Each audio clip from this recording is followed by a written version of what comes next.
episode of the NBA Outlet Preview Series presented by OTGBasketball.com. Be sure to follow OTG Basketball on Twitter at OTG Basketball. I'm your host, Nick Fay. With me, doing this preview, Harris Wichard. What's up, Harris? How's it going, Nick? Again, great to continue this series and appreciate all the fans and our OTG staff that put the power rankings together. And right now, today, we're looking at number 22, the Milwaukee Bucks. Yeah, disappointing season for the Bucks last year. You know, a lot of people expect them to take that next step with the Greg Monroe signing. Things just really didn't work out.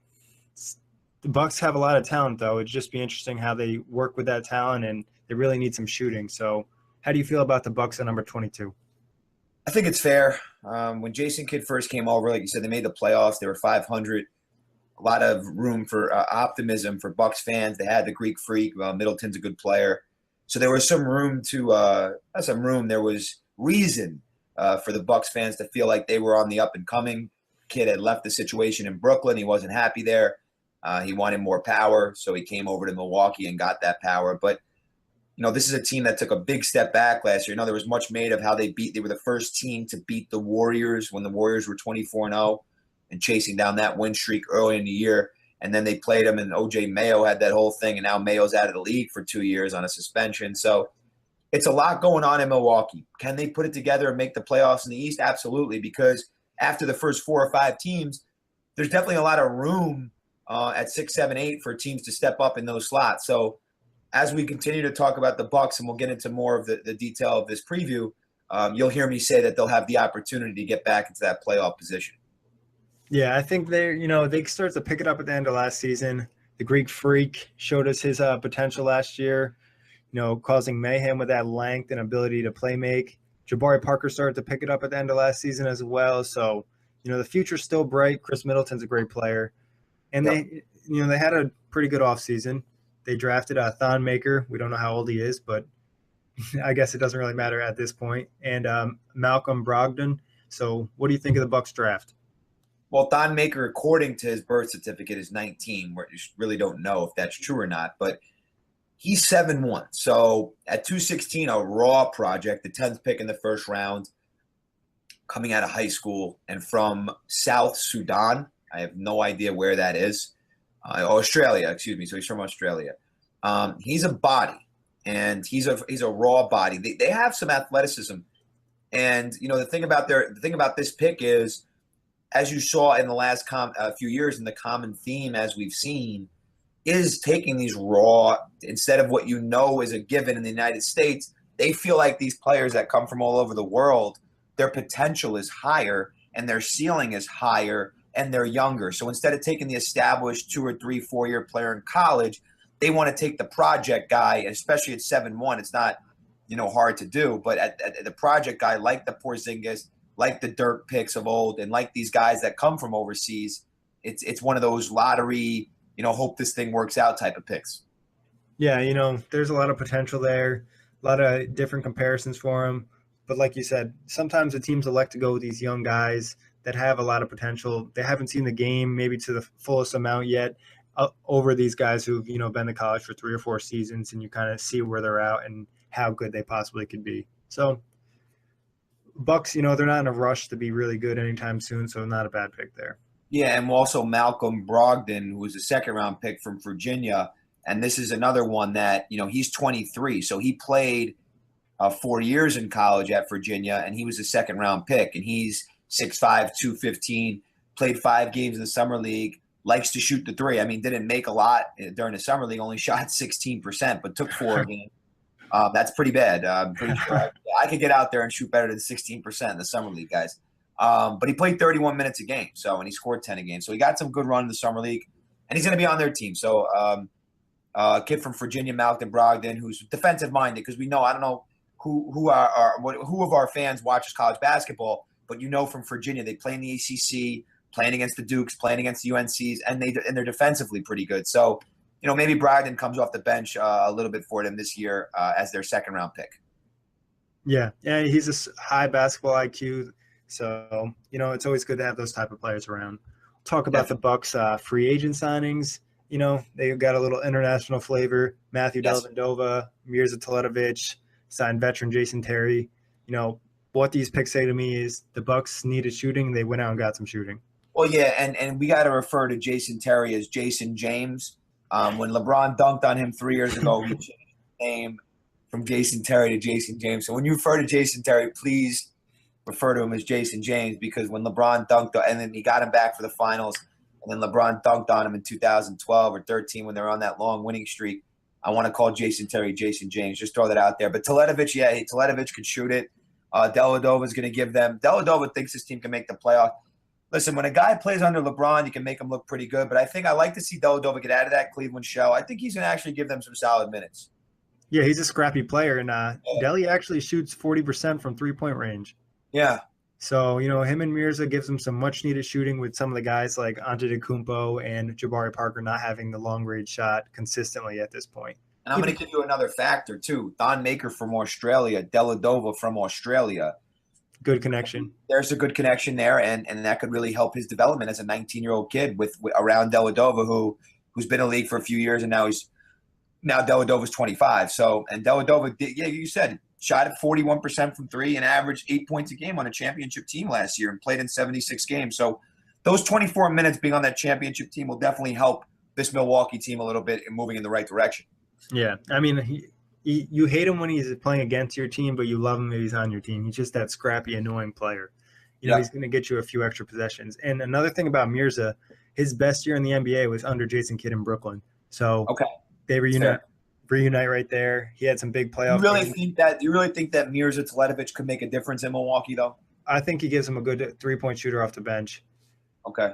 He has some games where he can kind of win you a game if he's hitting 5 or 6 threes. You know what I mean? Yeah. Consistently every night, he's not going to do that. But yeah, he had a big game in the playoffs against the Miami Heat when he was in Brooklyn. I think he scored like 27 points, and most of it was all off threes. So he can get hot real quick. Well, listen, I didn't think I'd have to deal with Jason James anymore because he was born in 1977. He's 38 years old, and I'm tired of seeing him waving that towel at the end of an NBA bench.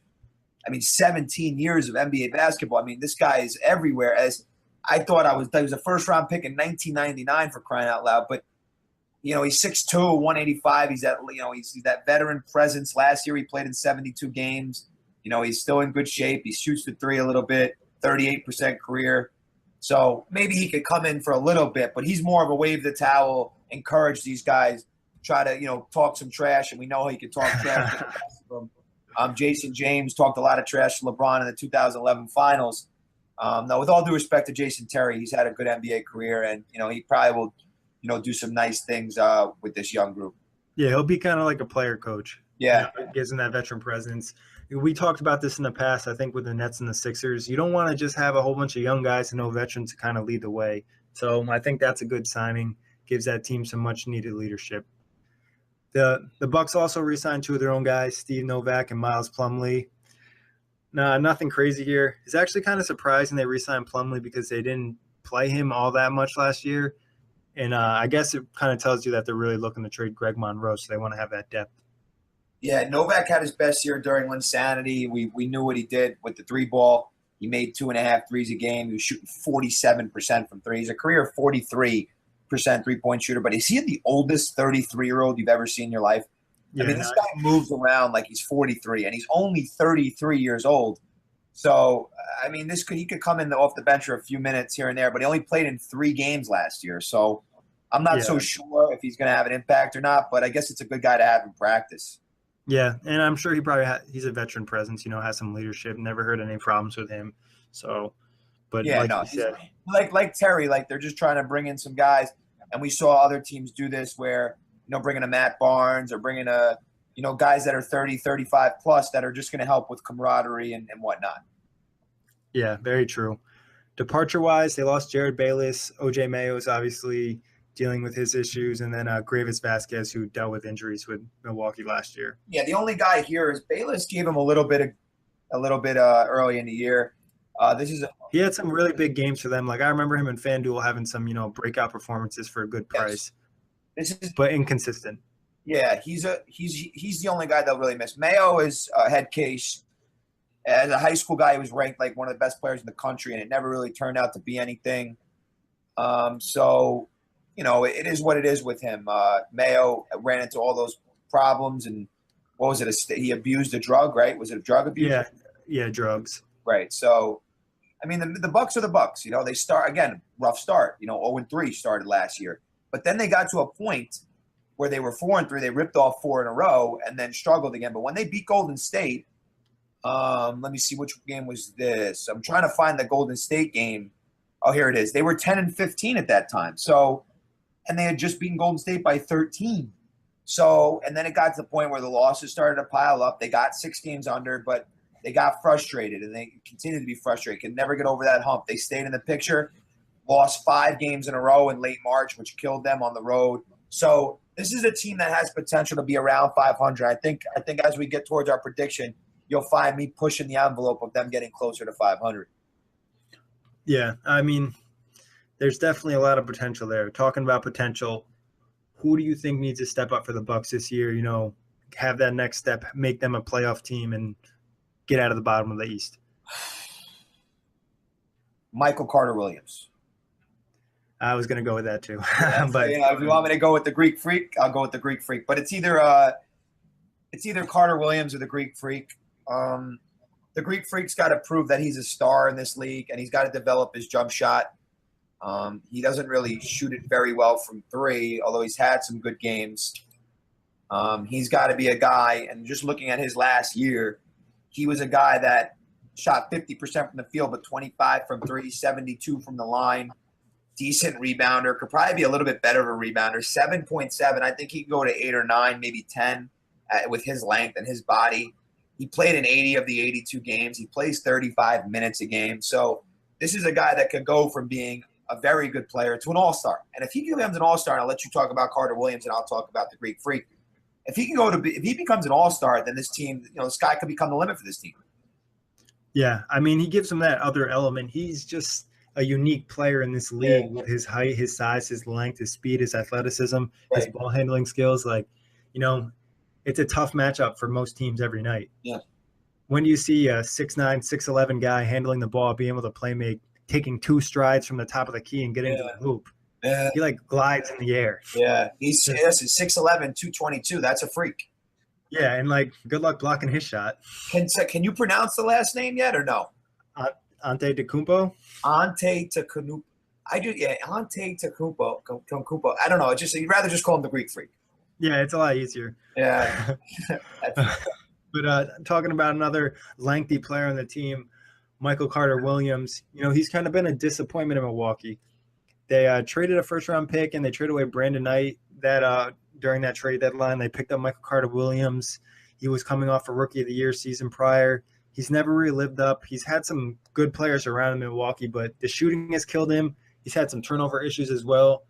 They kind of need him to really step up. I think at points last year he was even benched, and Jared Bayless started over him, and who knows? I would not be surprised at all if Michael Carter-Williams does really bad, that they start Delly or maybe even go with the Greek Freak at point guard. It's been talked about. Yeah, so and I just have to touch on 2 players that we haven't spoke much about yet, Greg Monroe and Jabari Parker, who are going to start and be crucial parts of this organization. And Parker coming off the ACL from year 1 in his rookie campaign. Or wait, how many years he does? Am I wrong about that? Or he had another year? Oh no, he had a year before. Okay, he played 25 games in his rookie year, got hurt, and then just came back and played 76 games. So he averaged 14 a game. He could go to another level too. He's only 21 years old. We know about what he did at Duke. We knew he was being hyped up to be the best thing ever, and it doesn't look like he's going to be the best thing ever, but it looks like he can be a solid pro. Yeah, I think he showed a lot more at the end of last season than he did in the beginning. I think he was kind of testing that knee. He showed a good amount of explosiveness for somebody coming off a torn ACL. He had a lot of dunks. I remember making a lot of vines with Jabari throwing it down on somebody. But I think he needs to add to his shooting. Offensively, he kind of get him to go everywhere. And I think he could step up as a defensive player. You mentioned Greg Monroe. And you mentioned Greg Monroe as well. I mean, he was a big fish last year in free agency. A lot of teams are going for him. He made the surprise signing in Milwaukee. Things just really haven't worked out. And he was their best player. Monroe was probably their best player. But again, is it too much of a good thing? Now, if we talk about the starting lineup right now, it's probably Michael Carter-Williams, right? Yeah. Middleton. Yep. the Greek Freak, Yep. Monroe. I'd probably say Jabari Parker and then Monroe. Well, that's the thing, though. Now you're playing, people out of position. If Monroe's the 5, then what? Parker's going to play the 4, or the Greek Freak's going to play the 4? Yeah, depending on matchup. I mean, they played Parker a good amount at the 4 last year. Okay. Yeah, he's a little bit thicker than your average 3, so I think they can kind of get away with him at the 4, especially with the power forwards around the league. Yeah, I feel you.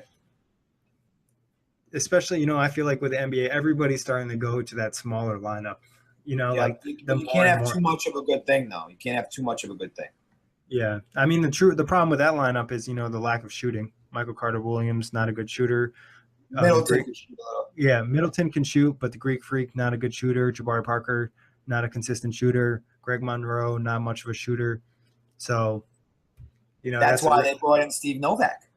Well, they had Steve Novak. They just haven't really played him. I would maybe I could see the Mirza getting some minutes. I would definitely give him the stretch 4 they need, but I don't think you really want to start him.